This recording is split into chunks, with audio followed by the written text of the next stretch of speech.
What's up guys, it's Bree here from Neighbourhood. Have you ever wanted to ensure that your sales team is following the same process every single time? Well, I have the tool for you. Today we are going to be chatting and learning about the new deal rules in HubSpot, as well as required properties, and how these can help your sales team stay on track and follow the process. It is important to note that these features are only available for sales professional and enterprise subscriptions, so just keep that in mind. If you're looking to take this lesson offline, we do have a PDF available for download in the description below. Alrighty, let's get into it. Okay, to find all these settings, what we're going to do is go into our cog up in the top right-hand corner. And what we're going to do is go into objects and then deals. And this is where we're going to find all those settings, including the new deal rules.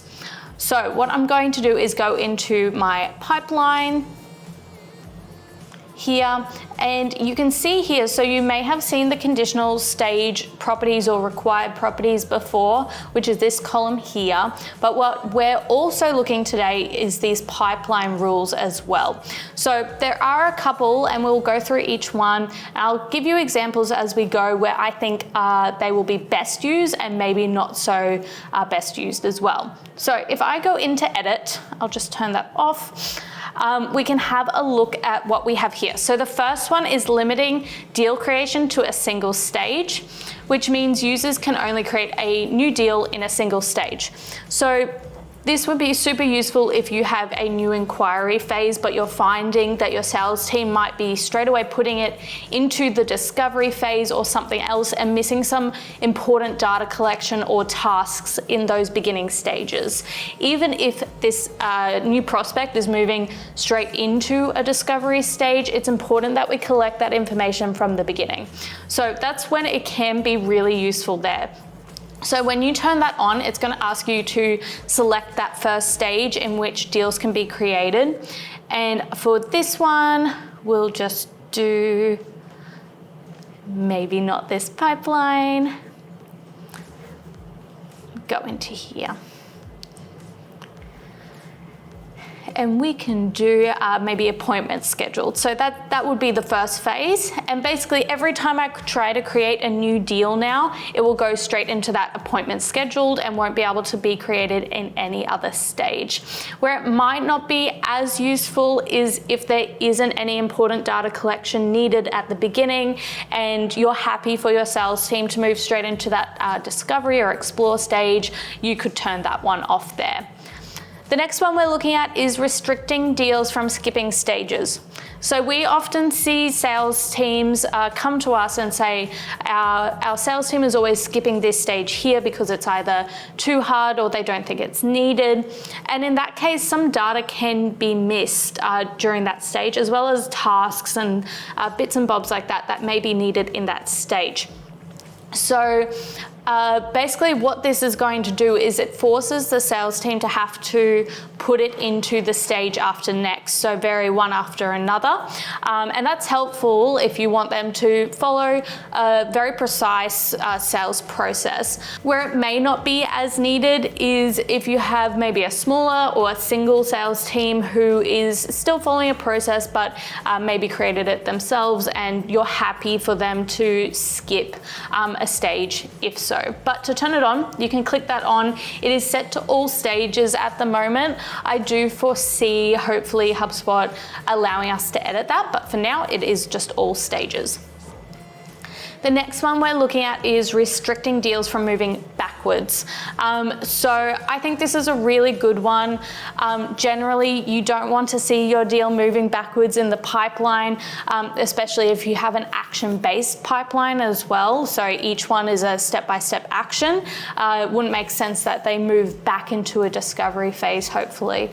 So that is a fantastic one to turn on. Once again, it is all stages. So hopefully we do see some editing capabilities in the future for that one. So the last one we're talking about is controlling deal editing access, and this one basically limits anyone who can edit deals move to select stages. So when I turn this on, if I select, let's say like that, Basically, what you're selecting are deal stages that can only be edited by your admin. So if a deal moves to appointment scheduled, it will only allow that admin to edit it. And that's, I guess that I can see that useful if you want sales managers only a part of certain stages. At this point in time, they only have super admin access for these ones if I click save. Once again, I think it'll be really useful if we can get specific permissions for those different ones as well. So those deal rules in line with the required properties, if we go back into the configuration, we can see we've set up multiple rules on the right-hand side here, but then we can start also adding in required properties as well, meaning every time we move a deal card in there, it's going to pop up and say, hey, you need to fill in this property. And that makes sure that you are getting the exact data you need at the right time. So for example, a closed won and closed lost reason can be really important to fully understand why certain deals may or may not be going through as well. So I'll set these up as required as well.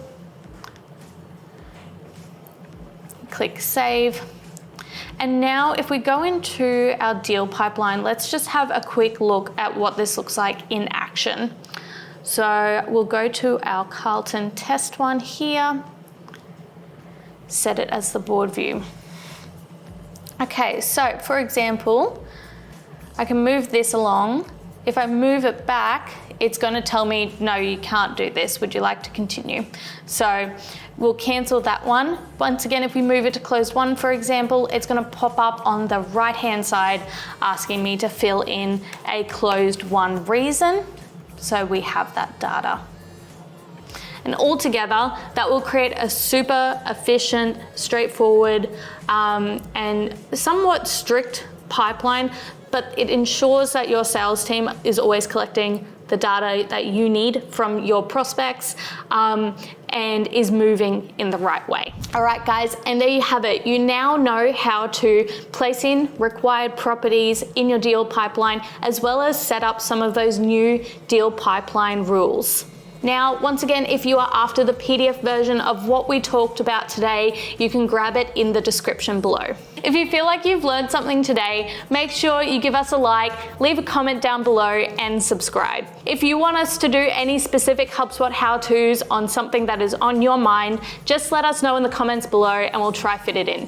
Alrighty guys, that is all from me. Happy HubSpotting, and I'll see you another time.